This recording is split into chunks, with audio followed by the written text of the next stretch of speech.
மாணிக்கம் என்ன விட்டுடு. மாணிக்கம் என்ன ஒண்ணும் பண்ணிடாத. மறுபடியும் வருவேன். தியாகராஜன் கிடைக்க வரைக்கும் விட மாட்டேன்.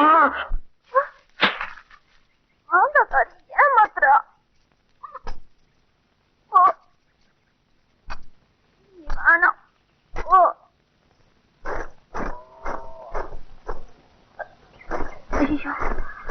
லட்சுமி